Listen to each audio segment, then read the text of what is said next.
importancia.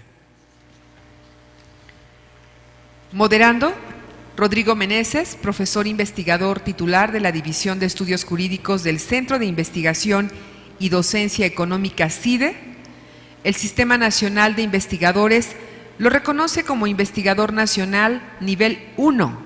En 2011 fue reconocido con el premio Marcos Kaplan a la mejor investigación en Derecho y Ciencias Sociales UNAM. Los recibimos en el escenario con un fuerte aplauso.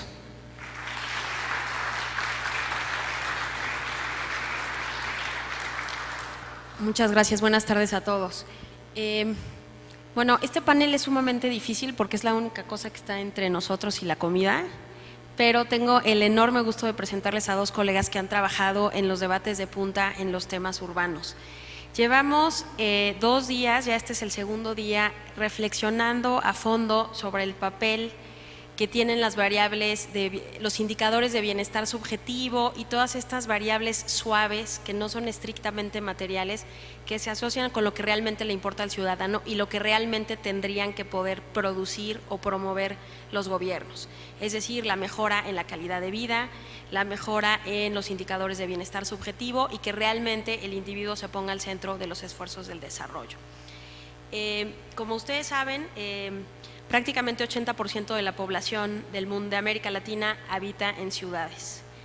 América Latina es de manera creciente un continente urbano, de manera constante y a veces inescapable el continente más desigual y, de acuerdo a algunos indicadores, el continente más inseguro del mundo. Y eso plantea necesariamente el desafío de pensar que la política de bienestar y la política que agrega valor mejorando las condiciones y la calidad de vida de los ciudadanos tendrá necesariamente que ser política de ciudades. El malestar, quienes vivimos en las ciudades latinoamericanas sabemos que los principales factores en detrimento de la calidad de vida, como sea que se le mida, tienen mucho que ver con el tipo de concentración de costos y de falta de cohesión social que se vive en los espacios urbanos de la región. Los espacios urbanos de la región están profundamente marcados por la segmentación territorial, geográfica, de niveles de ingreso, por el deterioro de los espacios colectivos y por un sentido de poca pertenencia o de sentirse amenados en el espacio público, que está asociado, por supuesto, a la profunda desigualdad y a los innegables y altísimos niveles de inseguridad que viven las ciudades latinoamericanas. Entonces, el sentido de este panel es reflexionar un poco qué sabemos de lo que funciona y no funciona como políticas de ciudades o políticas urbanas, qué estamos haciendo mal y, bueno, esperemos que como fruto de esta discusión, qué podríamos hacer para que la política de promoción del bienestar, que necesariamente va a ser política de ciudades y política urbana, avance al menos mucho más en la dirección de las expectativas ciudadanas. Y para eso ya fueron presentados, me acompañan en este panel dos muy estimados colegas que son muy respetados expertos en estos temas y, bueno, le daría primero la palabra al doctor Edgar Ramírez, quien va a tener 15 minutos para compartirnos su experiencia en la materia. Muchas gracias. Muchas gracias, Claudia. Gracias por la invitación al comité organizador. Digamos, ya con la nota de la profesora Maldonado sobre la comida, pues, a mí también ya me está haciendo tarde. Entonces voy a tratar de ser más o menos breve y si hay algo sobre lo que quieran que profundicemos, pues lo dejamos para una serie de preguntas o para la comida. Ustedes deciden. Bien, digamos, mi presentación está dividida en tres partes. La primera parte es el diagnóstico que comúnmente se hace sobre la relación entre desarrollo urbano y políticas sociales o desarrollo social. La segunda sobre las propuestas. Y la tercera parte sobre los retos que estas propuestas se enfrentan para ser ejecutadas, sobre todo por gobiernos locales como los mexicanos, la mayoría de los mexicanos. O sea, el diagnóstico, ustedes ya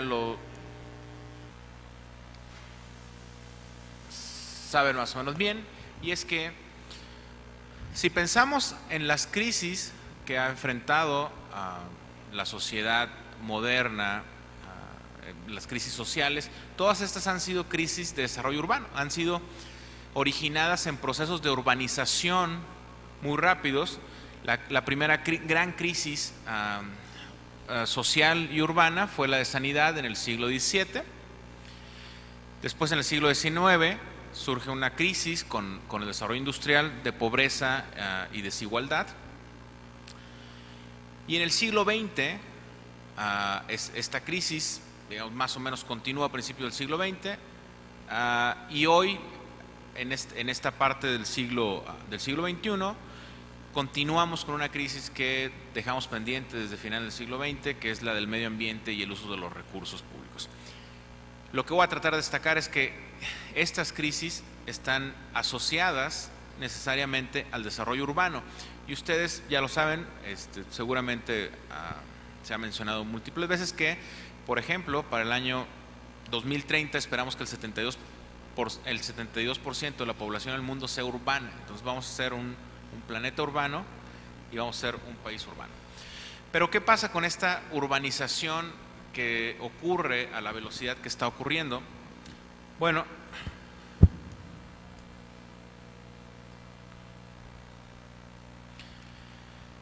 que el crecimiento de las ciudades, ustedes ya lo han escuchado probablemente, es caracterizado por un desorden que se genera por dos componentes. Por un lado, por un crecimiento no planificado, es decir, las ciudades van creciendo conforme los diferentes actores que tienen alguna influencia en ellas pueden hacerlo. Y por otra parte, existe una mala planeación en el uso del suelo, en la forma en que estos suelos deberían de coordinarse. Esto trae consecuencias económicas y sociales necesariamente, trae desconexión de las personas con los servicios públicos y trae un uso inadecuado de los recursos naturales. Digamos que el diagnóstico nos lleva entonces a que las desigualdades sociales y este crecimiento urbano generen exclusión social, marginen a ciertos grupos de la población que no son capaces de pagar por los servicios públicos en las zonas donde podrían recibirlos, y esa marginación social a su vez va reproduciendo el desarrollo urbano inadecuado. Hasta aquí creo que la mayoría de las investigaciones y los autores tienen gran consenso. También existe un consenso sobre cómo solucionar este problema.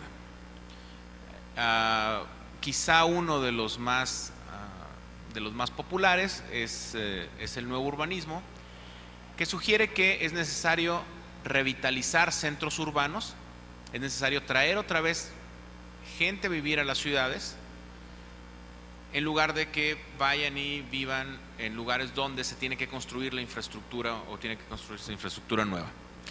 Es necesario preservar espacios abiertos, es necesario preservar el medio ambiente, fomentar la construcción en lugares, les decía, donde ya existe la infraestructura urbana, y reutilizar todo el equipamiento urbano que tenemos. Esto nos va a traer como resultado, y esta es la teoría y la receta, fortalecimiento del tejido social, usos del suelo ordenado y mejora del medio ambiente, nos va a traer vivienda digna y bien ubicada, y nos va a traer una reducción de la violencia y la inseguridad.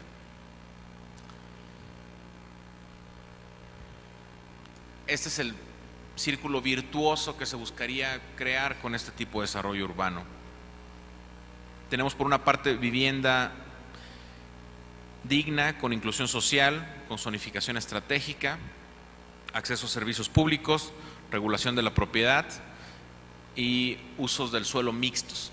Y esto nos va a traer inclusión económica y social, disminución de la violencia, disminución de la marginación va a propiciar el goce de los derechos de las personas que las personas o los ciudadanos tienen, y nos va a fijar condiciones para el desarrollo urbano. En teoría, los municipios deben de contribuir a este desarrollo con la experiencia, el conocimiento que tienen, la sensibilización que tienen sobre los problemas locales. Nos va a traer, deben de contribuir con sus atribuciones, ya que están encargados, son responsables de la gestión urbana y de la provisión de bienes y servicios. Y deberían de colaborar entre ellos para fomentar un desarrollo urbano ordenado. Eso es necesario. Hasta aquí podríamos decir que hay un consenso. El problema es que no conocemos una ciudad en México que haya aceptado este diagnóstico socialmente construido y que haya generado líneas de acción que claramente los lleven en este sentido. Mencionábamos, platicamos al llegar a la ciudad cómo la ciudad ha crecido de una manera bastante orgánica como cualquier otra ciudad en México. Tenemos asentamientos irregulares que con el tiempo se van regularizando por las autoridades, porque las autoridades tienen con gran frecuencia incentivos políticos para así hacerlo o para actuar de determinada manera. Ante esta situación,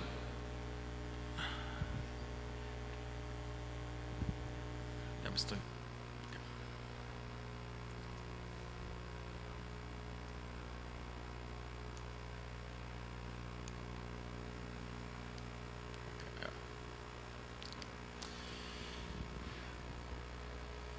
Los municipios, los gobiernos locales en México tienen dos grandes retos, y sobre esos dos retos me gustaría hablar a continuación. El primero es la profesionalización de las autoridades encargadas del desarrollo urbano y vivienda. Ahorita les digo qué entiendo por eso. Y el otro es la generación de cooperación regional entre municipios en materia de desarrollo urbano y vivienda.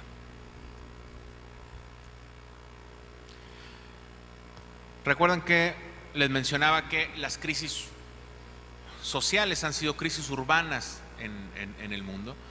Bueno, los países que salieron adecuadamente de esa crisis urbana del siglo XX lo lograron porque profesionalizaron el servicio público local que se encarga de gestionar el desarrollo urbano. ¿De qué estoy hablando aquí? De que fueron capaces de crear una profesión alrededor de cómo se gestiona el desarrollo urbano. Y crear una profesión alrededor del desarrollo urbano tiene dos implicaciones. Por una parte, es fundamental crear cuerpos con capacidades técnicas, y por otra parte, ubicar a esos grupos en organizaciones que estén aisladas de presiones políticas. Eso es lo que hace una profesión. ¿Qué nos falta en México para avanzar hacia una profesión? Tenemos que, por ejemplo, crear programas universitarios de estudios sobre desarrollo urbano. Es increíble que en un país donde tenemos una industria de millones de dólares de construcción, tengamos apenas 7 programas universitarios que enseñan cómo gestionar el desarrollo de una ciudad. Tenemos muchos administradores de negocios y tenemos muchos contadores públicos, pero no tenemos profesionales que gestionen el desarrollo urbano. Tenemos que crear asociaciones profesionales para que esos egresados de esas universidades se rijan por códigos de conducta que les guía su propia comunidad de profesionales. ¿Por qué es importante esto? Porque en el desarrollo urbano hoy falta un grupo, falta una voz. Tenemos los conflictos naturales entre los desarrolladores con poder para comprar tierra y construir, los ciudadanos con capacidad política de establecerse de manera irregular en ciertas zonas, y las autoridades que responden debido a los incentivos políticos. Pero no tenemos cuerpo de funcionarios profesionales y neutrales que también sean una voz de aquellos que no pueden expresarla de manera directa. Y estos son los vecinos y residentes que difícilmente logran resolver sus problemas de acción colectiva para ser escuchados por las autoridades. Muy breve voy sobre los otros componentes. Es importante incentivar el uso de mecanismos de coordinación y cooperación metropolitana. Debemos de crear mucho más asociaciones municipales, empresas de participación estatal que indiquen puntos focales sobre hacia dónde deben crecer las ciudades y se conviertan en los protectores de ese crecimiento que se está promoviendo por las autoridades. Para algunos servicios es importante crear organismos metropolitanos. No es posible para todos, pero hay algunos que por la naturaleza del servicio es altamente deseable y posible, como el transporte público, sobre todo en zonas metropolitanas.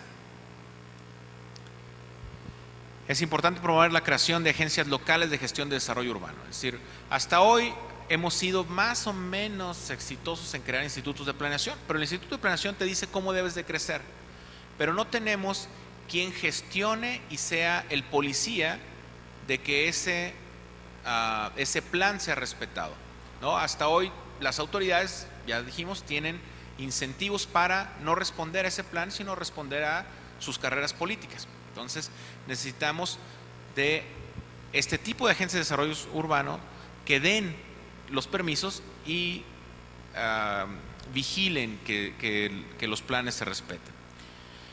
Finalmente, es importante incentivar la modernización catastral. Ya existen algunos programas en algunos estados y el gobierno federal tiene algunos otros, pero esto es una muestra clara de que no tenemos el día de hoy una idea, no ni siquiera de cómo van a crecer las ciudades, sino de cómo han crecido las ciudades en los últimos 10, 15, 20 años. Y esto es muy importante, sobre todo para pequeñas ciudades hacia donde se ha dirigido el crecimiento en los últimos 10 años, que son los que menos capacidad tienen de gestionar ese desarrollo urbano, porque las ciudades centrales en las zonas metropolitanas se saturaron. Cualquiera de estas líneas de acción, creo yo que se tienen que trabajar en los próximos años. Ha habido algunos pasos, hoy la SEDATU está dando algunas acciones que van en ese sentido, pero todavía falta mucho por avanzar, y creo que aquí lo dejo para respetar el tiempo. Sí. Gracias, Edgar Ramírez, por una muy estimulante plática y bueno, el tamaño monumental del reto, ¿no? Porque todo esto también requiere incentivos políticos que permitan aislar la agenda urbana de los incentivos políticos de corto plazo. Ahora corresponde el uso de la palabra al doctor Rodrigo Meneses, también colega del Centro de Investigación y Docencia Económica. Muchas gracias. Gracias.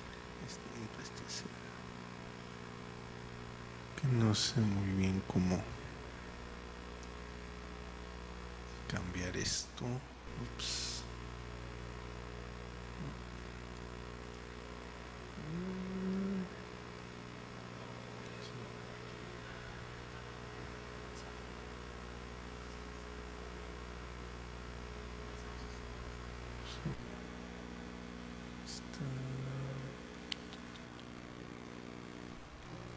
Están poniendo. No. Tanta magia. Ahí está. Bueno, buenas tardes. Igual, antes de comenzar, bueno, agradecer a los organizadores de este evento la invitación a platicar con ustedes. En particular, bueno, a mí me corresponde hablar un poco de los retos y estrategias para fortalecer la nueva agenda urbana, ¿no? Es un tema relativamente complejo. Lo que voy a hacer es un poco platicarles cuáles son los modelos de gobernanza urbana que existen y hacia dónde van estos modelos ahora, ¿no? Pero antes de comenzar me gustaría iniciar preguntando ¿qué son las ciudades, ¿no? De ahí podemos partir un poco para entender mucho de esta discusión que tenemos ahora, ¿no? Tradicionalmente, bueno, los científicos sociales han visto a las ciudades como concentraciones humanas, ¿no? Que curiosamente, accidentalmente, coincidentemente, una parte de la población decide habitar en un lugar en particular, ¿no? Para otros académicos, bueno, las ciudades son espacios de consumo, ¿no? E intercambio de bienes y servicios. Para quienes nos especializamos más en el área jurídica, pues podríamos decir que las ciudades son territorios político-administrativos, ¿no? Que están delimitados por una ficción, que es una ficción jurídica. Pero de manera mucho más seria parece haber consenso, sobre todo durante los últimos 30 años, en que las ciudades son espacios marcados por una densa convivencia, ¿no? Es decir, ¿qué significa esto? Que las ciudades son lugares donde diariamente interactúan millones de personas, las cuales se disputan continuamente la capacidad de utilizar el espacio urbano, ¿no? Lo cual deriva en diferentes conflictos y demandas, ¿no? Y un poco la tarea de las autoridades, de los gobiernos, es gestionar estos conflictos y estas demandas, intentar resolverlas, intentar acomodarlas, y en esta función se han desarrollado 3 grandes modelos a lo largo, sobre todo del siglo XX, ¿no? Primero, las autoridades intentaron resolver estos conflictos y demandas a través de un modelo pericial, es decir, un modelo segmentado profesionalmente, que básicamente estaba reservado para la participación de urbanistas y arquitectos que tenían una concepción o una preconcepción más o menos definida de cómo debería funcionar la ciudad en 3 grandes sentidos. En temas de transporte, es decir, cómo facilitar el traslado de bienes y personas. En temas de vivienda, dónde deberían de vivir las personas, cómo debería ser esta estructura urbana construida. Y en temas de renovación urbana, ¿no? Es decir, qué es lo que debería eliminarse de una ciudad y que debería buscarse como un ideal, tanto espacial o arquitectónicamente como socialmente, ¿no?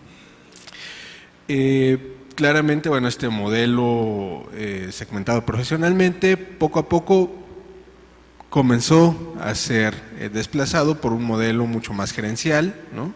Que se basa en la acción individual y que particularmente está sustentado en el conocimiento y habilidades expertas de individuos concretos que simplemente gestionan sus competencias, ¿no? Es decir, el clásico funcionario o burócrata que está detrás del escritorio, detrás de un cargo público, simplemente estableciendo cuáles son los límites de las acciones que le corresponde a él tomar y cuáles son acciones o los límites de las acciones que deben tomar otros funcionarios, ¿no? Típicamente el caso de los funcionarios que se echan la bolita unos a otros es el clásico modelo del modelo gerencial, ¿no? Y durante ya los últimos, yo diría, 20, quizás 10 años, ¿no? Ha habido una apuesta por crear un modelo más relacional, ¿no? Donde se entienda que las ciudades no pueden ser administradas ni por expertos, ni solamente por individuos que tienen acciones o límites de acción institucional muy delimitados, sino que requieren de una acción coordinada entre diferentes instancias de gobierno, lo que se conoce como diferentes escalas de acción, ¿no? En México la federación, municipio, estados, ¿no?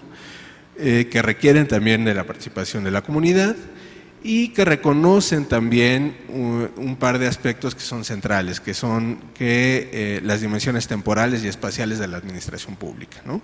Básicamente de lo que se trata, yo les digo un poco en las encuestas que hacemos en el CIDE, se ve muy claro, ¿no? Es que la población no evalúa a sus autoridades satisfactoriamente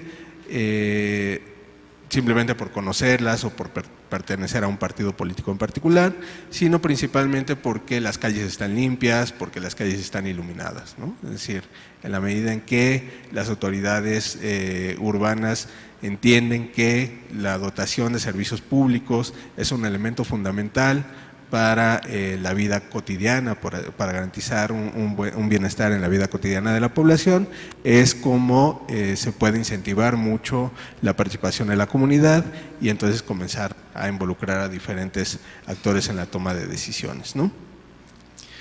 Pero bueno, la pregunta es, digamos, esto evidentemente requiere de una dimensión multinivel, ¿no?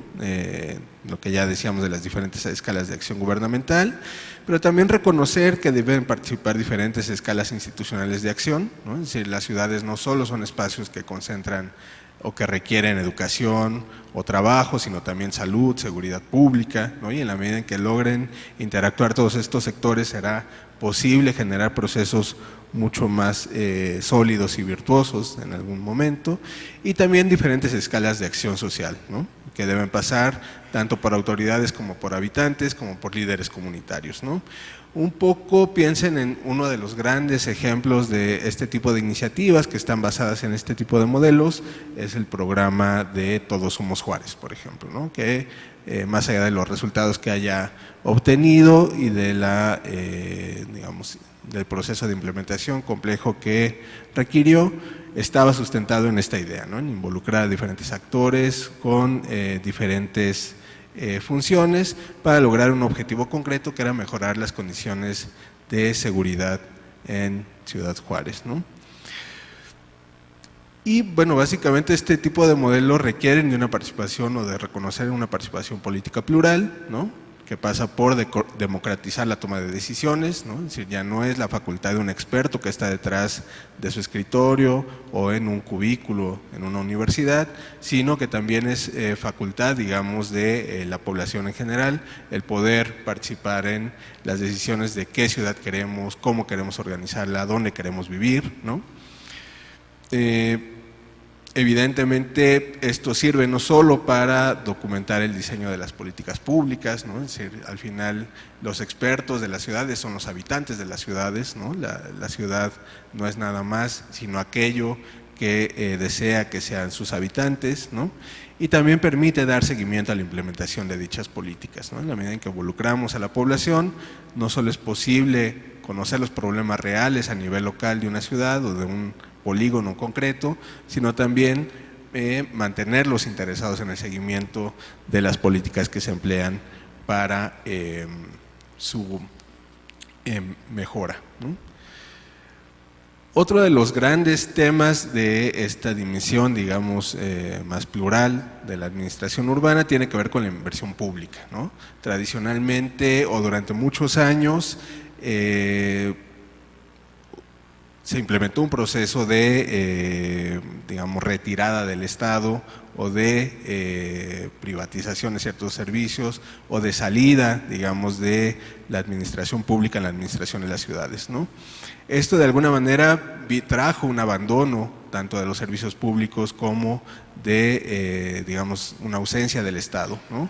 Y lo que se apuesta hoy por hoy es en construir sociedades mucho más fuertes, ¿no? En donde se reconozca la necesidad de invertir recursos públicos que probablemente no van a ser recuperados, digamos, en el corto o mediano plazo de una manera monetaria, sino quizá con otros resultados, ¿no? Y también en la inversión de instituciones, en el desplazamiento o en el despliegue de diferentes programas o políticas públicas que puedan un poco servir para traer de vuelta, digamos, al Estado a las ciudades, ¿no? Y finalmente, bueno, esto sería una síntesis de la nueva administración pública en las ciudades, ¿no? Que básicamente se trata de reconocer dos modelos, ¿no? Uno que es la emergencia, ¿no? Es decir, la emergencia pública, que tiene que ver con cómo responden las autoridades ante problemas no previstos o cuáles son los problemas que ocupan la mente, la conciencia de la población, ¿no? Pero también refiere a la necesidad de atender públicos emergentes, ¿no? Públicos emergentes tanto en términos sociodemográficos como políticos o religiosos, porque cada uno de estos públicos configura nuevas relaciones sociales entre las autoridades y la población, ¿no? No es lo mismo para las administraciones urbanas, y esto se ve muy claro en la Ciudad de México, tratar a la población como si estuvieran simplemente divididos en hombres y mujeres, que hoy por hoy tener una ley que reconoce el matrimonio entre personas del mismo sexo, ¿no? Que reconoce una serie de, o un proceso social que ha traído como consecuencia el reconocimiento de la diversidad sexual, ¿no? Y que reconfigura en muchos sentidos la manera en cómo se relacionan la población con las autoridades, ¿no?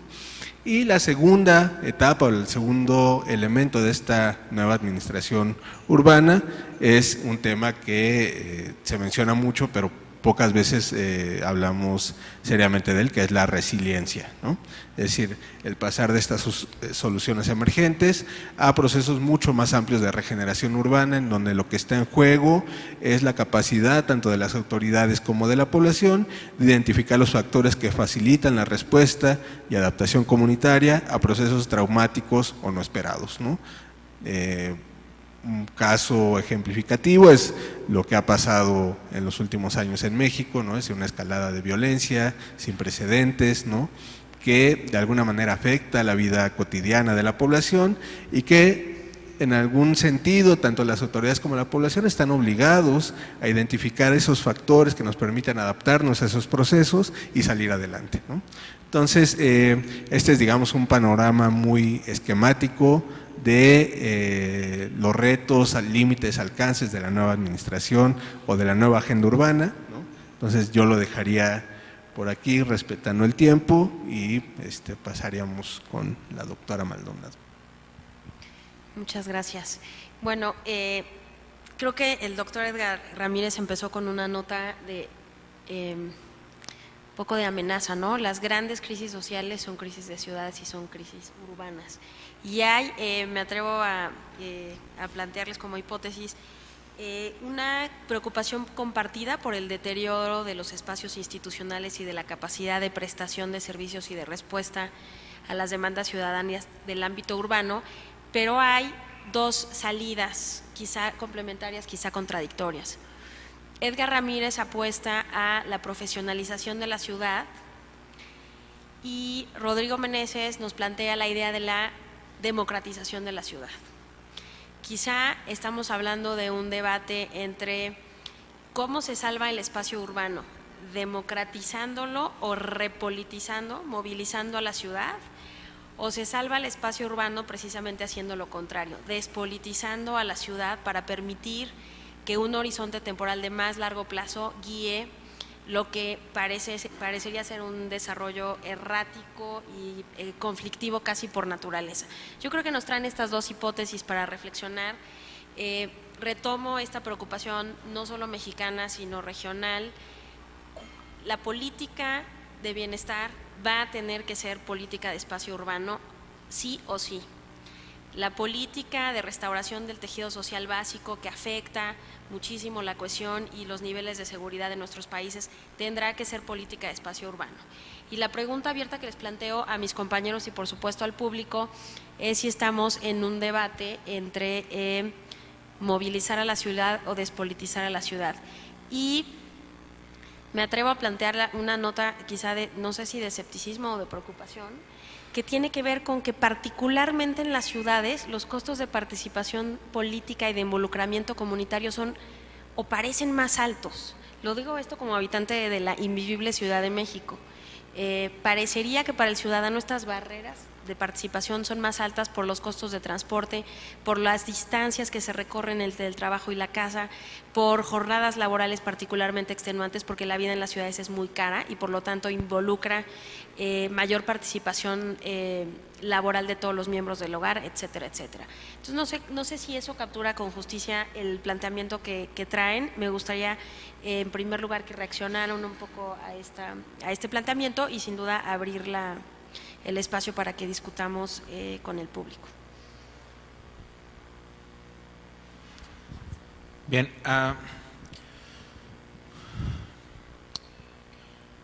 yo creo que puede verse como un debate, pero no necesariamente lo es.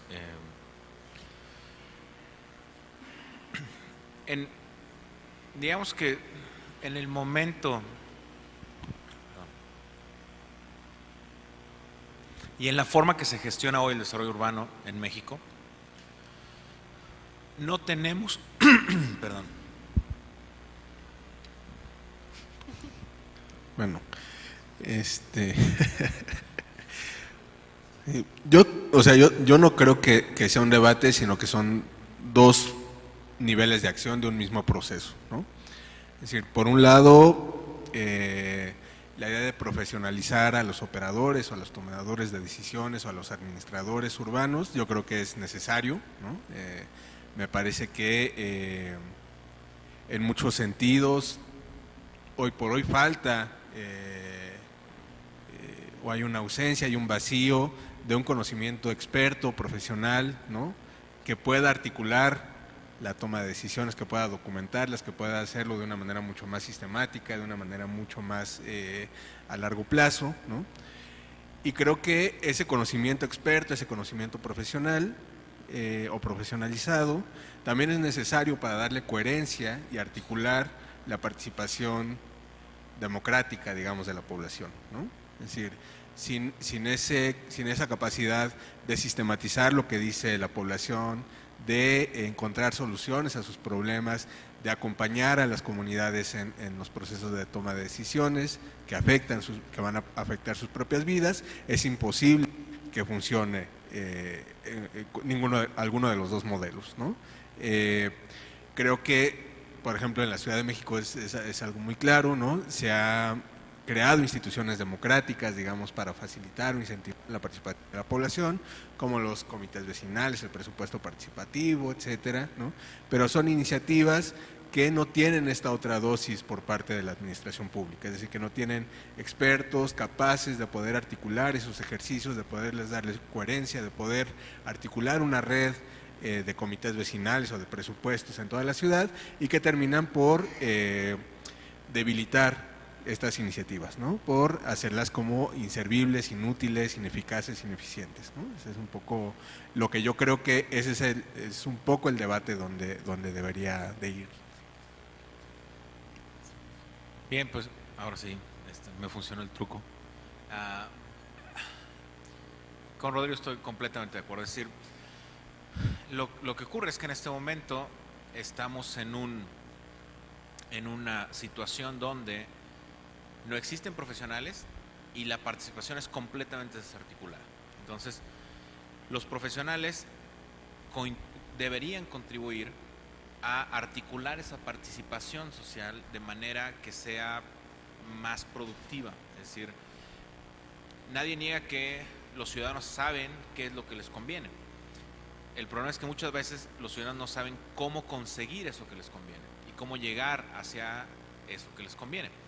Entonces, los profesionales con capacidades técnicas, digamos que estarían principalmente aislados de presiones políticas partidistas, ¿no?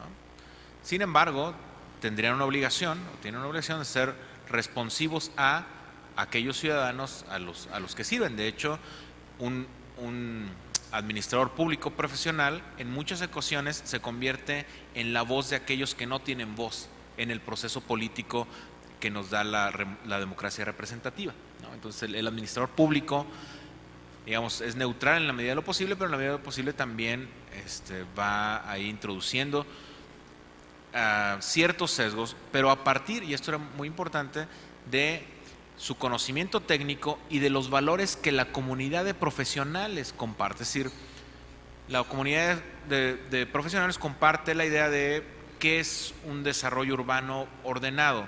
Entienden más o menos que, por ejemplo, caminabilidad, si está bien la traducción, o si no existe, pero caminabilidad es una característica deseable de un desarrollo urbano. O que la mezcla de medios de transporte es preferible a el predominio de un solo medio de transporte. Es decir, esos serían los valores que guiarían a estos profesionales. Entonces, pero entiendo esa idea de que pueden estar peleadas. Yo porque es una pregunta que con frecuencia llega a surgir en los foros y entonces creo yo que se llega a descartar la posibilidad, porque entonces lo que empiezan a decir algunos, bueno, es que lo que quieres es crear una tecnocracia y que sea una tecnocracia la que nos diga qué es lo que queremos o qué es lo que necesitamos. No, yo creo que la tecnocracia te dice cómo llegas a eso que necesitas, digamos, y es algo que no tenemos hoy. Muchas gracias. Ahora me gustaría aprovechar que tenemos un público diverso, dar espacio para que planteen algunas preguntas, comentarios.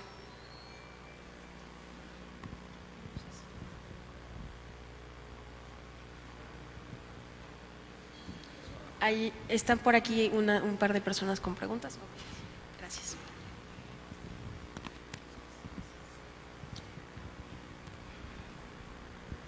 Muchas gracias, muy interesante la exposición.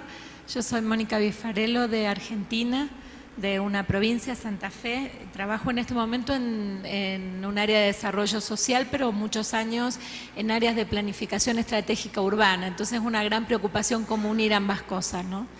Y me pareció interesante, Claudia, cómo tensionaste las dos posturas, que de todos modos me parece que pueden ser complementarias, porque la profesionalización de los equipos no necesariamente lo veo como contradictorio con el modelo relacional. De todos modos, si fueran contradictorias, yo entre el modelo tecnocrático y el relacional, elijo el relacional. De eso hemos venido trabajando en ciudades hace, como bien decía Rodrigo, hace más o menos 15 o 20 años. Entonces, lo que a mí me provoca pensar la exposición es si este modelo relacional ya lleva 15 o 20 años, ¿qué nos está faltando hoy? Si además acordamos que es bueno el modelo multicausal, entendiendo que hay actores, gestionando el conflicto. A mí se me ocurren dos cuestiones y una pregunta. Una cuestión es que lo que nos sucede en ciudades que han tenido un proceso de participación ciudadana sostenida es que esa participación eleva el estándar de la demanda y eleva la calidad de la demanda y de la forma en que los ciudadanos exigen. O sea que hoy tenemos un ciudadano mucho más exigente en relación a las respuestas que debe dar el Estado. Y la segunda cuestión que se me ocurre también como explicación es que a pesar de todo, los cambios urbanos no fueron suficientemente integrados con las políticas de desarrollo social.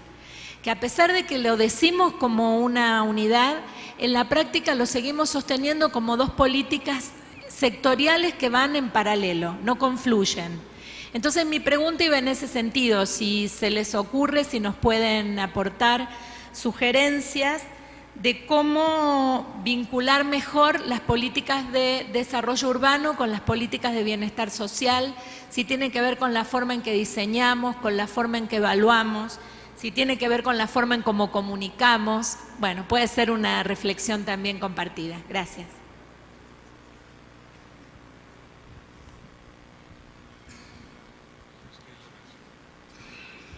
Muy breve. No estoy muy seguro cómo hacer que converjan, pero estoy seguro cómo hacer que no converjan. Por la experiencia mexicana, es decir, ¿qué ocurrió durante los últimos 15 años?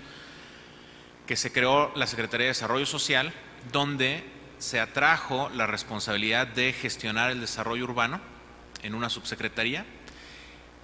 Y el problema es que en un país como México, donde la política social es predominante, digamos, la agenda de desarrollo social se comió a la agenda de desarrollo urbano. No hubo agenda de desarrollo urbano en los últimos años. Entonces, parece que funcionó mejor para al menos tener las dos agendas, el separar estas dos bajo diferentes secretarías con, digamos, secretarios que tienen una capacidad política de negociar más o menos al mismo nivel, ¿no? Entonces, creo yo que es importante. E insisto, son los profesionales los que permiten esta coordinación, porque los profesionales comparten valores sobre lo que es deseable, con base en conocimiento técnico, no es con base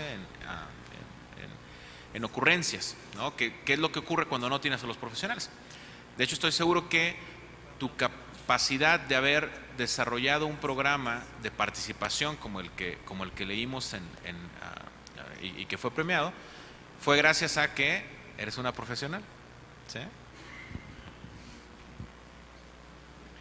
Sí, también muy breve. Yo diría que una de las cosas que le faltan a este modelo relacional, multicausal, ¿no?, es también reconocer que son modelos costosos, ¿no? Es decir, que requieren muchos recursos el movilizar a todas las instituciones del Estado para que participen en una comunidad en particular, ¿no?, para estar recogiendo y sistematizando una y otra vez lo que la población piensa, ¿no?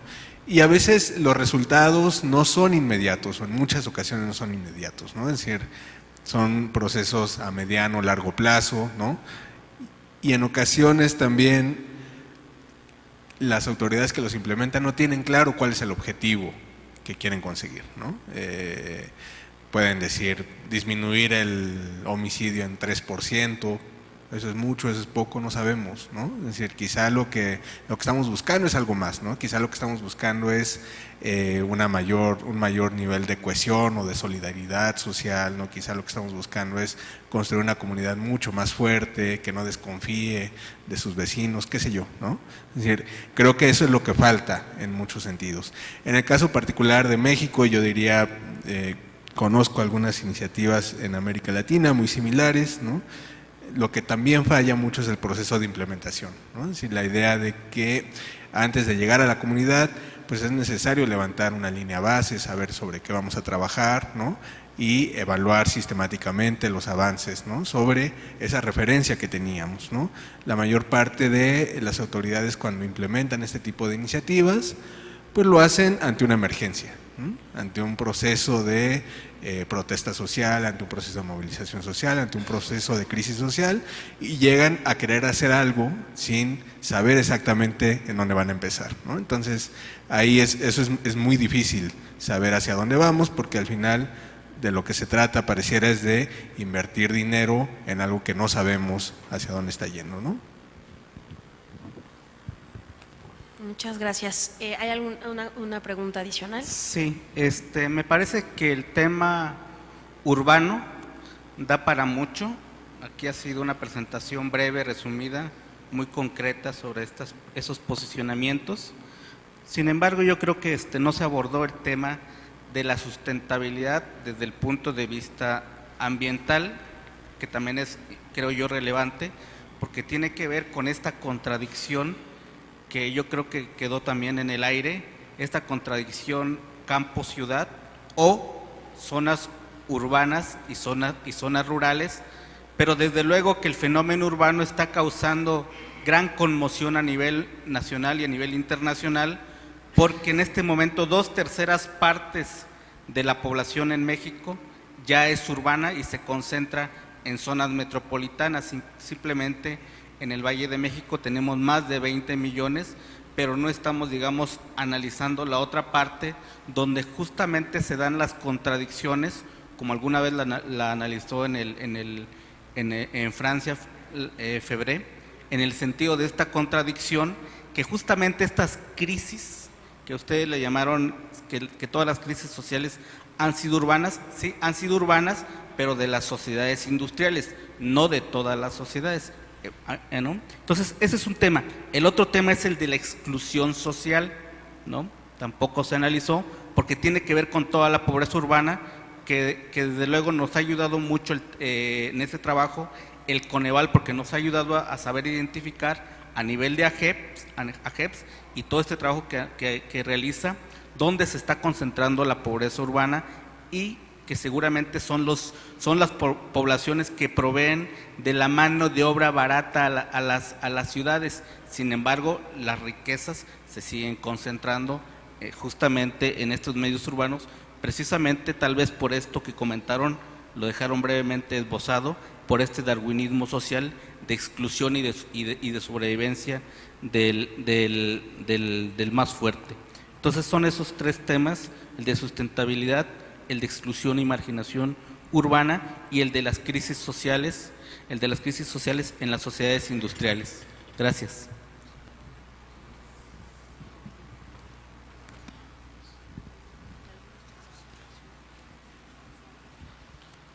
Yo quisiera hacer un par de comentarios.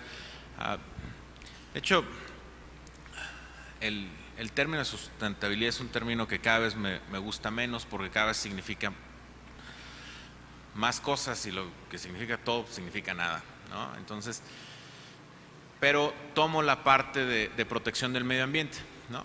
Yo creo que por ejemplo, hay países, hay gobiernos locales que tienen agendas muy activas de protección del medio ambiente. En México quizás solo el Distrito Federal ha empujado una agenda como gobierno local de protección del medio ambiente. Y la razón yo creo que es más o menos explicable, y es que es difícil promover en una sociedad como la mexicana una agenda medioambiental cuando no tienes los servicios básicos resueltos, ¿no? Entonces, no estoy diciendo con eso que tengamos que sobreexplotar los recursos naturales para llevar después a la protección del medio ambiente. Lo que estoy diciendo es que es muy complicado meter esa agenda en los gobiernos locales, la de protección del medio ambiente. Con respecto a la segregación que ocurre en las ciudades, y esta es... A ver, cuando hablo de esta idea de profesionalizar el servicio público local para la gestión del desarrollo urbano, me refiero a la necesidad de traer, de generar profesionales que tengan sensibilidad y conocimiento a esa exclusión social y cómo la exclusión social puede reproducir los círculos de pobreza, ¿no? Eres excluido social, no tienes acceso a servicios públicos, a educación, y vas teniendo hijos que van siguiendo ese círculo. Digamos que un profesional genera propuestas como la de vivienda inclusiva, donde o mezclar usos de vivienda entre diferentes niveles de ingreso. Digamos, esos son el tipo de ideas que yo esperaría que un profesional empujara. Es difícil ahorita profundizar sobre estas, pero hay un par de documentos que te puedo hacer llegar, que de hecho están en línea en la página en mi página del CIDE, dentro del CIDE, en mi página personal. Ahí están un par de documentos que hablan con mayor precisión sobre sobre los profesionales y qué tipo de políticas impulsan.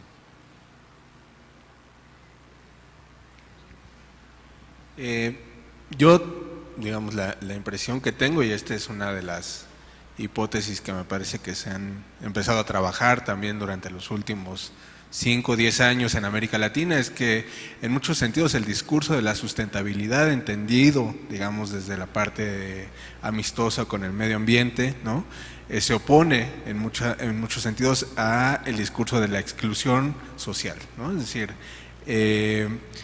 la mayor parte de las ciudades latinoamericanas, ¿no?, están diseñadas o se han autoconstruido, ¿no?, en espacios, digamos, donde los pobres ocupan esas áreas ecológicas o esas áreas reservadas, digamos, ¿no? La sierra, las montañas, ¿no? Quizá el caso más paradigmático de esto sea el conflicto, bueno, algo reciente que resolvió la Corte en Argentina sobre el caso Matanzas-Riachuelo, ¿no?, que es un río en donde la Corte decide que efectivamente está muy contaminado, que hay que limpiarlo, ¿no?, que hay, digamos, que hay que proteger el derecho al medio ambiente de la población, pero que también era un río donde habitaban en su circunferencia, digamos, los pobres, ¿no? Entonces, ¿qué haces con ellos, ¿no? ¿Dónde los pones, ¿no? Al final se decide limpiar el río, y esa decisión no solo implica limpiar de los contaminantes, sino también de la población que vive alrededor de él, ¿no? Entonces, ahí hay una contradicción casi siempre, o hay un conflicto, hay una tensión, ¿no?, entre aquellas iniciativas o aquellos discursos que buscan proteger el medio ambiente en las ciudades latinoamericanas y aquellos que intentan construir una ciudad mucho más incluyente, ¿no? Es decir, porque normalmente donde habitan los pobres es en esas zonas que deberían reservarse para mantener un equilibrio ecológico, ¿no? Muchas gracias.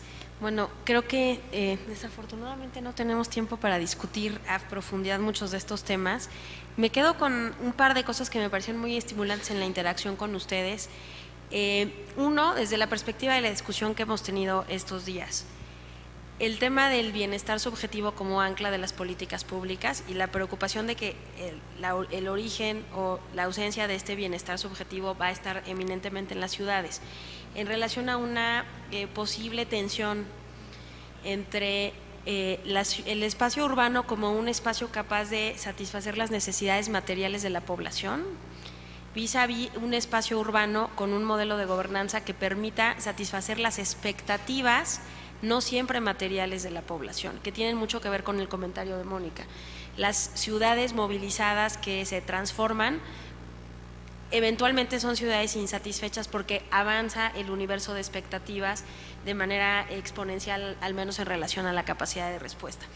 Y también el tema que señala Rodrigo en relación a que no hay quizá una agenda urbana, sino hay agendas urbanas inmersas en el conflicto que implican necesariamente los costos distributivos en un espacio desigual, por definición. Vemos, y se me ocurre como ejemplo, los espacios, los avances que se han realizado en México, particularmente en el Gobierno del Distrito Federal, en torno a estas nuevas variables de la ciudad, son profundamente regresivos.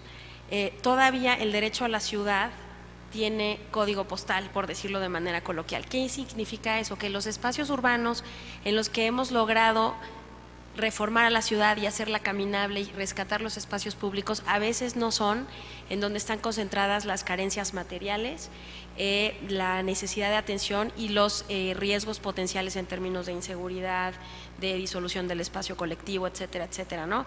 Ahí les dejo un par de hipótesis provocadoras. Tenemos se puede diseñar la agenda urbana del bienestar en espacios de profunda desigualdad social. Podemos hablar de una agenda urbana y ya para que nos vayamos a comer con una duda existencial, ¿tenemos las herramientas institucionales para siquiera plantear este debate en las ciudades en México? ¿Nos sirve el marco municipal para pensarlo metropolitano? Muy probablemente no, pero bueno, los dejo con esta reflexión. Les agradezco mucho a mis colegas que me acompañan por una reflexión muy amplia, pero creo que con muchos atisbos de profundidad para una reflexión sucesiva, y a ustedes por su participación, para que nos vayamos a comer, a pensar qué hacemos con el espacio urbano como detonador del bienestar. Muchas gracias a todos.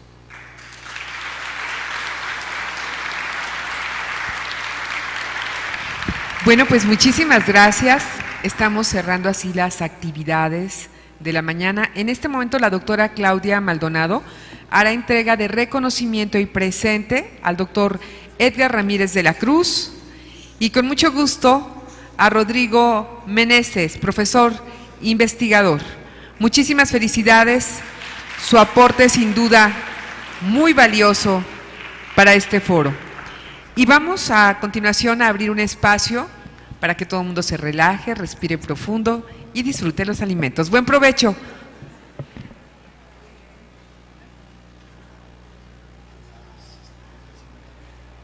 A las 3:50 de manera puntual estaremos en este salón listos para iniciar con los trabajos de la tarde. 3:50 de la tarde. ¡Buen provecho!